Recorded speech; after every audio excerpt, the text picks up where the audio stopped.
Hello students, आज हम discuss करते हैं सेकेंडरी मार्केट, उसके फंक्शंस के बारे में। तो आगे हमने मीनिंग देखा था सेकेंडरी मार्केट।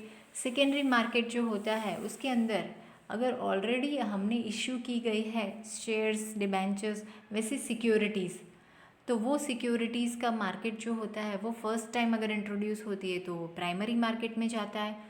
पर ऑलरेडी रजिस्टर्ड की गई सिक्योरिटीज़ है तो वो सेकेंडरी मार्केट में सेलिंग एंड परचेसिंग होता है। ओके, तो that have to be clear with. अब ये जो सेकेंडरी मार्केट है उसके फंक्शंस क्या क्या है, मीन्स क्या काम करते हैं secondary market. It includes the stock exchange. तो जो स्टॉक एक्सचेंज होते हैं उसके अंदर क्या क्या काम होता है, ये फाइनेंशियल मार्केट जो है सेकेंडरी मार्केट तो उसका ही पार्ट है। तो उसमें फंक्शंस देख लेते हैं। First is a liquidity. Stock exchange provides the continuous market for purchase and sale of securities. तो स्टॉक एक्सचेंज एक जगह है जहाँ पर सेलिंग एंड परचेजिंग होता है सिक्योरिटीज़ का। Securities means shares, debentures, bonds, public deposits etcetera. Then investors को प्रिफर होता है तो वो इंटरमीडियरी के थ्रू सेल और परचेज कर सकते हैं। सो यहाँ पर ये पॉसिबल है कि एक्सचेंज हो सकता है मार्केट में, that is exchange of securities in on behalf of the money. So to accord liquidity to securities is an important function of the stock exchange. Means ये कैश में कन्वर्ट करता है, पेपर को cash के अंदर convert करता है। Buying and selling होता है तो किससे बाइंग एंड सेलिंग, सर्टिफिकेट्स के बिहाफ में आपको मनी मिलता है। So that have to be liquidity. Then second is a valuation of the securities. Security का वैल्यूएशन जो है that is depend upon the market situation और कंपनी की सिचुएशन के ऊपर है। कंपनी कहीं पर भी हो, सपोज़ सूरत में एक कंपनी है, उसके शेयर्स जो है वो अहमदाबाद स्टॉक एक्सचेंज में होते हैं। ओके, तो कंपनी जो सूरत में है वो एकदम अच्छे से चल रही है तो उसका जो भी डिविडेंड देंगे तो वो हाई होगा। अगर डिविडेंड हाई होगा, प्रॉफिट अच्छा मिलता है तो वो शेयर्स के ऊपर रिटर्न ज़्यादा देंगे डिविडेंड के तौर पर। अगर जो डिविडेंड ज़्यादा देंगे तो उसके रेट्स जो है, हर एक पर्सन ऐसा इच्छेगा कि मैं इस कंपनी के अंदर शेयर्स इन्वेस्टमेंट करूं क्योंकि उसके डिविडेंड अच्छे हैं तो मुझे रिटर्न अच्छा मिलता है। तो उसके रेट्स जो है, prices of the shares have to be up. तो ऐसे ही वैल्यूएशन होता है मार्केट का। अच्छी सिचुएशन होती है कंपनी की तो अच्छा मार्केट में वैल्यू होता है। Valuation of securities is possible on the basis of demand and supply of the securities. Supply और डिमांड सिक्योरिटीज का है उसके ऊपर रहता है। Investors can know the value of their securities. Investors को वैल्यू पता भी होनी चाहिए and can also be useful to the government and creditors. तो वैल्यूएशन ऑफ सिक्योरिटीज़ गवर्नमेंट के लिए भी हेल्पफुल रहेगी क्योंकि गवर्नमेंट को टैक्स गैदर करना रहता है, कोई भी टर्नओवर होता है उसके ऊपर। And other factors like dividend declared by the company, factors affecting the money market are also important in determining the value of the securities. तो ये सारे फैक्टर्स सिक्योरिटीज़ को इंट्रोड्यूस करने में ज़रूरी है। Next function is conversion of savings into capital. Savings जो है, इंडिविजुअल का सेविंग्स कन्वर्ट होता है कैपिटल के अंदर, मीन्स बिजनेस के अंदर। अगर जनरल पब्लिक जो है वो इंटरेस्ट दिखाएगी कि कंपनी के अंदर इन्वेस्ट करना है, सिक्योरिटीज़ खरीदनी है, शेयर्स खरीदने हैं, डिबेंचर खरीदने हैं, बॉन्ड्स खरीदने हैं, पब्लिक डिपॉजिट में इन्वेस्टमेंट करना है, तो ये जो सब है तो उसके थ्रू सेविंग्स जो है इंडिविजुअल की वो कैपिटल में कन्वर्ट होती है। Intermediary is creation of creditor capital.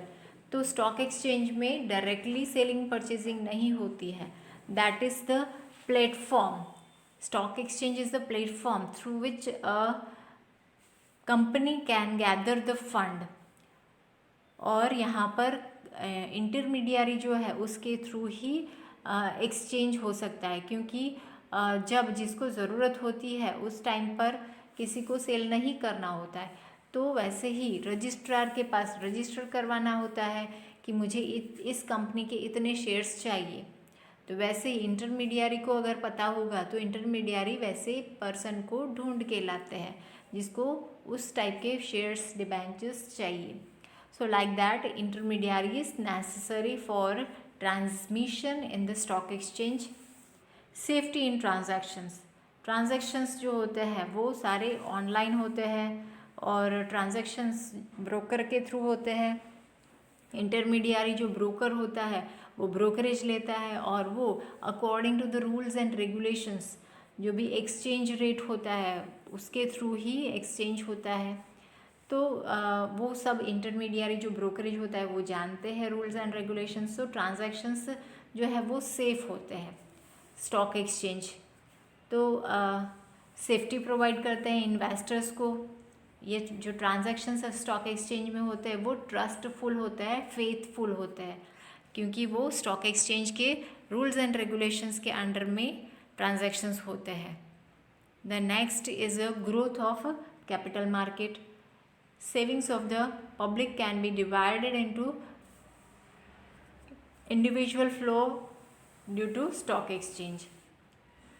तो जो भी आम जनता है वो सेविंग अपना जो बचत है उसको मार्केट में शेयर्स खरीद कर वो अपना एक्सचेंज करती है, मीन्स सर्टिफिकेट घर पे लाते हैं और अपने पैसे इन्वेस्ट करते हैं कंपनी के अंदर। तो वैसे इंडिविजुअल की सिचुएशन है तो इंडस्ट्रियल ग्रोथ पॉसिबल है।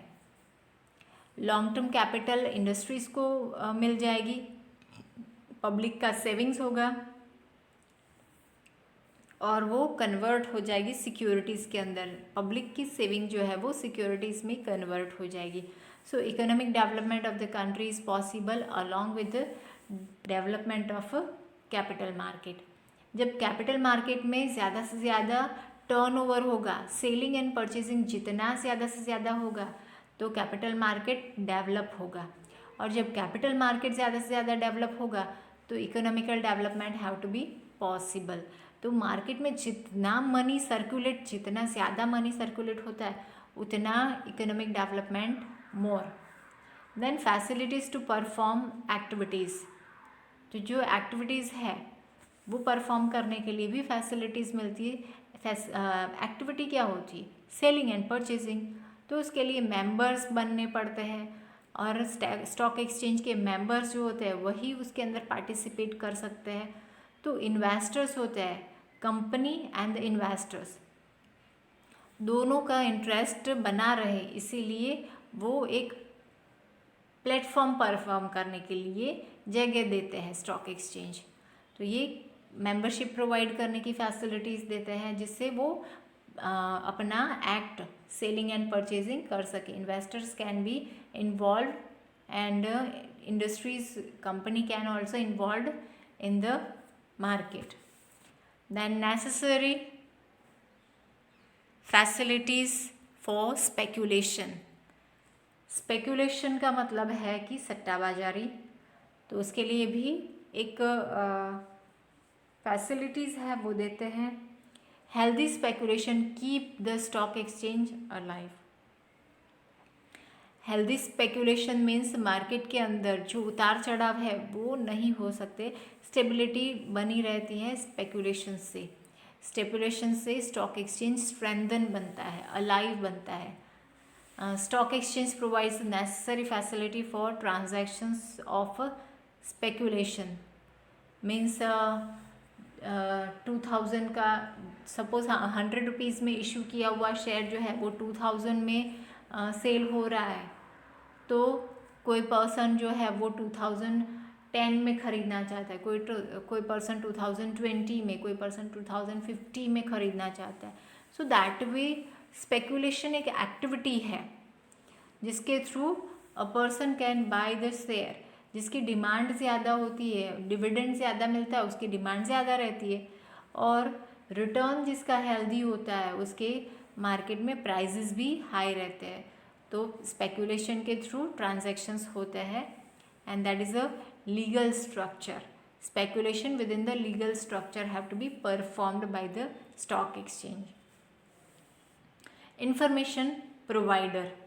स्टॉक एक्सचेंज जो है वो इंफॉर्मेशन भी प्रोवाइड करते हैं कि कौन सी कितनी पार्टी है जो सेलिंग करने वाली है, कितनी पार्टीज जो है वो परचेज करने वाली है, कौन सी कंपनी के शेयर कितने हैं, प्राइजेस सारे. नावाडेज तो डिजिटल वर्ल्ड है, तो डिजिटल स्क्रीन्स होते हैं, उसके अंदर हर एक प्राइसेस जो है वो डिस्प्ले होते रहते हैं. एग्जाम्पल दिया गया है information about the changes in the price of securities, flows of a purchase and sales of the securities. It is used to investors. ये सब जानकारी जो है वो इन्वेस्टर्स के लिए हेल्पफुल है, कंपनीज के लिए, गवर्नमेंट के लिए और सेबी के लिए भी ये जानकारी इम्पॉर्टेंट रखती है. सो ऑल इंफॉर्मेशंस जो है वो इकोनॉमिकल पॉलिसी के अकॉर्डिंग टू डिस्क्लोज करते हैं सारी information. Economical condition and growth of the company and the nations of the company, that information have to be disclosed in front of the investors, company, government securities, government and SEBI. तो इसके सामने ये सारी import export जितना होता है, selling purchasing जितना होता है, कंपनी कितनी टर्नओवर कर रही है, कितना प्रॉफिट, कितना मुनाफा कमा रही है, कितना लॉस हो रहा है, तो ये सब रिकॉर्ड स्टॉक एक्सचेंज में होता है. And that is a mirror reflection of the economic condition of the country. तो स्टॉक एक्सचेंज में ज़्यादातर क्या होता है, इंडस्ट्रीज़ होते हैं, इंडस्ट्रीज़ का इन्वेस्टमेंट होता है. तो कौन सी इंडस्ट्रीज़ ज़्यादा स्ट्रेंथन है और कौन सी वीक है वो पता चल जाता है. तो इसीलिए कहा गया है it is a mirror for the economic condition of the country, क्योंकि ज़्यादातर कंट्री में इनकम इंडस्ट्रीज़ में से आती है और इंडस्ट्रीज़ पावरफुल है या नहीं है वो स्टॉक एक्सचेंज से पता चलता है. और स्टॉक एक्सचेंज के अंदर सारे इंफॉर्मेशंस होते हैं with all the companies name. So the stock exchange is called the barometer indicating economic condition of the country. तो ये एक मापदंड है जिसके थ्रू हम इकोनॉमिक कंडीशन कंट्री की माप सकते हैं. Then listing of the securities. Stock exchange में हर एक सिक्योरिटी का लिस्टिंग करवाना ज़रूरी होता है. जैसे कि आपकी स्कूल के अंदर आपको लिस्ट के अंदर इंक्लूड कर लिया गया है, आपका GR नंबर होता है कि A पर्सन है, B person, C person, D person, तो स्कूल के अंदर उसके नाम में रजिस्ट्रेशन होता है. वैसे ही स्टॉक एक्सचेंज में भी हर एक कंपनी को रजिस्ट्रेशन करवाना चाहिए. तो सिक्योरिटीज़ का रजिस्ट्रेशन करवाना होता है स्टॉक एक्सचेंज में. It may get its a security listed on the stock exchange. Investors have to more trust in this listed securities. तो अनलिस्टेड सिक्योरिटीज़ तो ज़्यादातर नहीं होते हैं, पर जो लिस्टेड सिक्योरिटीज़ जो होते हैं उसके ऊपर विश्वास ज़्यादा रखते हैं इन्वेस्टर्स कि वो ले भागू नहीं है, क्योंकि ये लिस्ट में है तो उसका एड्रेस होगा, नेम होगा, कंपनी का कितना टर्नओवर है वो सब होगा. तो हम हमारे पैसे डूबेंगे नहीं. हम अगर पैसे नहीं मिलते हैं तो भी हम वो पर्सन को पकड़ के ले सकते हैं हमारे पैसे. तो दैट इज़ अ सिक्योर्ड. तो लिस्टेड सिक्योरिटीज़ के अंदर ज़्यादा से ज़्यादा इन्वेस्टमेंट करना पसंद करेंगे. Then guidance to the investors. Guidance provide करता है इन्वेस्टर्स को कि आपको कहाँ पर कितने पैसे इन्वेस्ट करने चाहिए, कितने नहीं. स्टॉक एक्सचेंज का सिचुएशंस बताते हैं.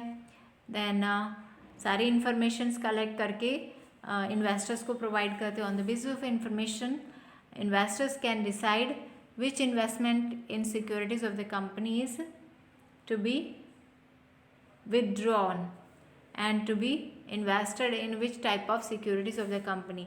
तो कहाँ पर इन्वेस्टमेंट नहीं करना चाहिए, जो है वो हमें कहाँ पर कितने टाइम में विड्रॉ कर लेना है, निकाल लेना है हमारा इन्वेस्टमेंट, और कहाँ पर इन्वेस्टमेंट ज़्यादा से ज़्यादा करना है. तो ये सब गाइडेंस भी प्रोवाइड करते हैं स्टॉक एक्सचेंज।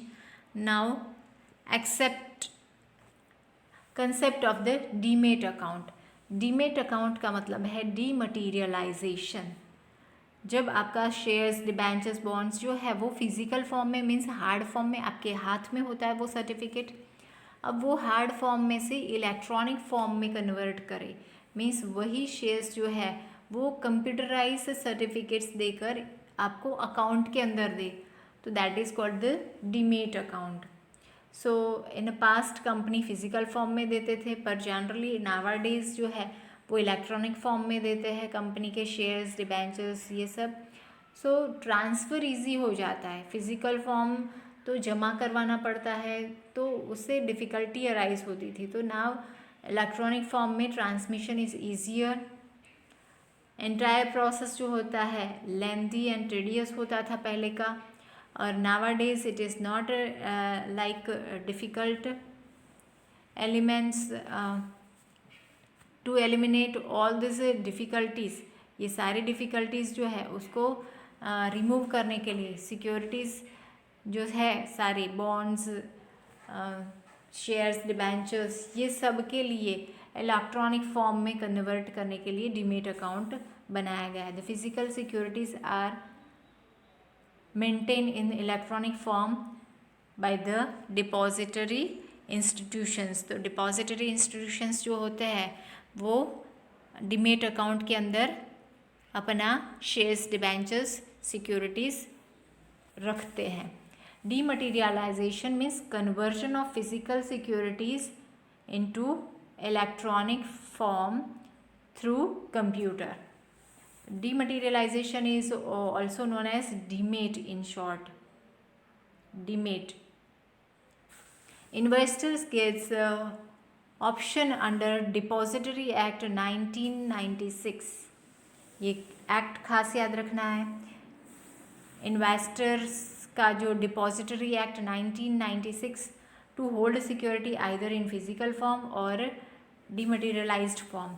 तो इस अकॉर्डिंग टू एक्ट अगर फिजिकल फॉर्म में सर्टिफिकेट्स में भी रखते हैं हाथ में अपने घर में तो भी चलता है, या फिर इलेक्ट्रॉनिक फॉर्म में हो तो भी इट इज़ ओके। तो investors have to open demat account with the depository participant if he want depository services. जो डिपॉजिटरी सर्विसेज अगर उसको चाहिए तो वो अपना डीमेट अकाउंट खुलवा कर उसके अंदर सारे डिपॉजिटरी रजिस्टर कर सकता है। पार्टिसिपेंट्स जो है आइदर रिप्रेजेंटेटिव होते हैं या फिर एजेंट होता है डिपॉजिटरी की, मीन्स जो वॉल्ट खुलवाने वाले होते हैं वो रिप्रेजेंटेटिव होते हैं स्टॉक एक्सचेंज के, या फिर एजेंट होते हैं जो उनका रूटीन काम होता है वो करते हैं ये। Depository provides demat service through which representative और एजेंट। तो ये दो जो है वो इंटरमीडियरी है जिसके through selling and purchasing possible है। तो यही पर्सन जो है वही हमारा डीमेट अकाउंट खुलवा सकते हैं। And investors will have to give duly filled form.